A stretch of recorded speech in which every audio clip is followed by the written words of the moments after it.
बिस्मिल्लाहिर्रहमानिर्रहीम, अस्सलाम वालेकुम। मैं हूं फयाज़ महमूद और आज जो मैं वीडियो के साथ हाजिर हूं वो है जस्टिस काजी फ़ाइज़ ईसा का जो केस था, जिसमें एक रावलपिंडी के शहरी उन्होंने अदलिया मुखालिफ एक बड़ी सख्त किस्म की तौहीन आमेज़ एक तकरीर की थी, जो फुटेज वायरल हुई। तो जिसके बाद सुप्रीम कोर्ट ऑफ पाकिस्तान ने नोटिस लिया तो उस मुलजिम को गिरफ़्तार कर लिया गया था।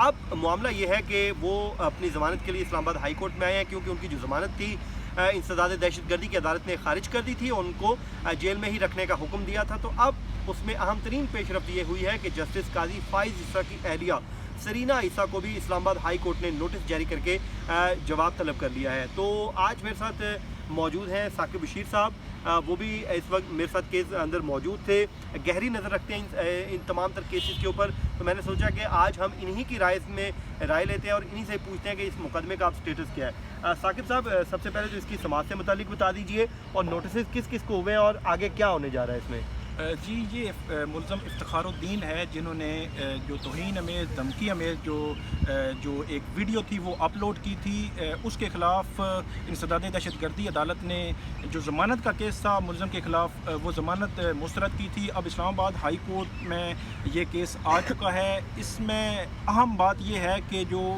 सुप्रीम कोर्ट के जस्टिस काजी फ़ाइज़ ईसा हैं, उनकी अहलिया को भी इस्लामाबाद हाई कोर्ट ने नोटिस किया है।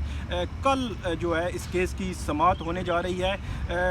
इफ्तिखारुद्दीन जो हैं, एक तो वो मेरिट पे भी ज़मानत की उन्होंने इस्तदा की है। इसके अलावा उन्होंने मेडिकल रिपोर्ट्स जो हैं वो यहाँ पे दायर करदा अपनी पटिशन में लगाई हैं और उन्होंने जो दिल के अमराज, इसके अलावा हाइपरटेंशन और मुख्तलिफ जो उन्होंने उसमें मेंशन किया है कि इसकी वजह से इनकी जो सेहत है उसको शदीद जो है ख़तरात लाहिक हैं। अब इस केस की समाअत जो है कल होने जा रही है।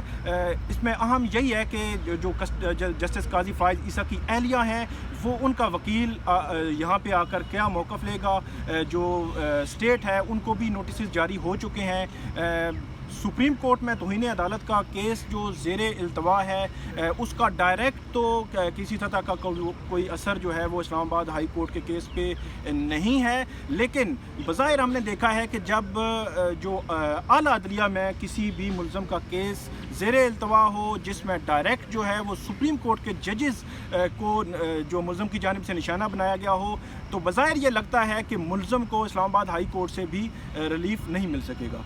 अच्छा साकिब साहब, इसमें तो वो जो हुकूमत है वो मुद्दई है, क्योंकि FIA मुद्दई हो है इसमें। तो फिर सरीना ईसा को उन्होंने क्यों बनाया इसमें फ़रीक, क्योंकि वो तो मुद्दई नहीं है मेरे ख्याल में। तो वो उस पर आप क्या कहते हैं कि अब क्या उन्हें सरीना ईसा को भी पेश होना पड़ेगा यहाँ पे, या कोई इल्ज़ामात हैं उनको भी अब साबित करने पड़ेंगे? नहीं, बुनियादी तौर पर जो FIR शुरू में हुई थी वो सरीना ईसा की मदयत, जो उसमें जो FIR जो है वो दर्ज की गई थी। इसीलिए यहाँ पे डिप्टी अटॉर्नी जनरल है, जब मेरी उनसे बात हुई तो उन्होंने ये बताया कि ये जो मुद्दई है उसको नोटिस करना, ये एक कोर्ट की जो एक फॉर्मेलिटी होती है उसको पूरा करना ज़रूरी होता है। इसीलिए सरीना ईसा को नोटिस हुआ है। सरीना ईसा का ज़ाती हैसियत में यहाँ पेश होना ज़रूरी नहीं है। वो अपने वकील के ज़रिए अपना जो मौक़िफ़ है या उन्होंने जो FIR में जो मौक़िफ़ लिया था वो यहाँ पे पेश कर सकती हैं। मतलब कि इसमें FIA मुद्दई नहीं है, बल्कि ख़ुद सरीना ईसा मुद्दई हैं जी। और उनको उन्होंने ही ये पर्चा दर्ज करवाया था जिसमें उन्होंने मौक़िफ़ लिया था कि उनको और उनके शौहर को धमकियाँ दी गई हैं। तो जिसके बाद सुप्रीम कोर्ट पाकिस्तान ने भी नोटिस ले रखा है। उनका मुकदमा आगा इफ्तिखारुद्दीन जो मिर्ज़ा है, उनका मुकदमा वहाँ पर तौहीन अदालत का ज़ेर समाअत है, जबकि यहाँ पर इंसदाद दहशतगर्दी की दफ़ात के तहत इंसदाद दहशतगर्दी की अदालत में ज़ेर समाअत है। अब क्योंकि उनकी ज़मानत को मुस्तरद कर दिया था इंसदाद दहशतगर्दी की अदालत के जज राजा जवाद अब्बास ने, और जिसके बाद उन्होंने अब इस्लामाबाद हाई कोर्ट से रजू किया। तो कल ये अहम तरीन समाअत होगी जिसमें रिप्लाई आएंगे फ्रीकैन के, और उस रिप्लाई की रोशनी में इस्लामाबाद हाई कोर्ट अपना फैसला करेगी। साकिब साहब कुछ और भी ऐड करना चाह रहे हैं? इसमें एक चीज़ मैं ऐड कर दूं कि चीफ जस्टिस साकिब निसार थे उस वक्त। फैसल रजा आब्दी के खिलाफ आपको शायद पता हो कि उसके खिलाफ FIR हुई थी, उसके खिलाफ कंटेम्प्ट प्रोसीडिंग सुप्रीम कोर्ट में चल रही थी। तो उसने पहले जो इंसदाद दहशतगर्दी इस्लामाबाद की, वहाँ से फिर इस्लामाबाद हाई कोर्ट से ज़मानत के लिए रजू किया। जब तक कि वहाँ का जो सुप्रीम कोर्ट का जो मैटर है उनका डिसाइड नहीं हुआ, तब तक उनको किसी अदालत से भी ज़मानत नहीं मिली थी। तो यही लग रहा है कि जो इफ्तिखारुद्दीन मिर्ज़ा हैं, उनको जब तक कि सुप्रीम कोर्ट से जो मैटर डिसाइड नहीं ہوتا, اگرچہ کوئی ڈائریکٹ جو ہے افیکٹ نہیں ہوتا نچلی عدالتوں پہ سپریم کورٹ کے اس پروسیڈنگز کا, لیکن بظاہر یہ لگتا ہے کہ یہاں سے ان کو ریلیف نہیں ملے گا.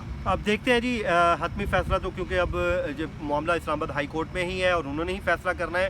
ہم تو اپنی رائے جو پہلے ماضی کے کیسز ہیں اس کو دیکھتے ہوئے, اس نوعیت کے کیسز کو دیکھتے ہوئے ایک چھوٹی سی اپنی رائے ہم رکھتے ہوتے ہیں. تو ثاقب صاحب نے اپنی رائے کا اظہار کر دیا ہے, لیکن اب حتمی فیصلہ اسلام آباد ہائی کورٹ کرے گی. اور آپ اس چینل کو سبسکرائب کیجئے, لائک کیجئے اور کامنٹ کے ذریعے اپنا فیڈ بیک بھی دیجئے. مجھے اور ثاقب بشیر صاحب کو دیجئے اجازت. اگلی ویڈیو تک کے لیے اللہ حافظ.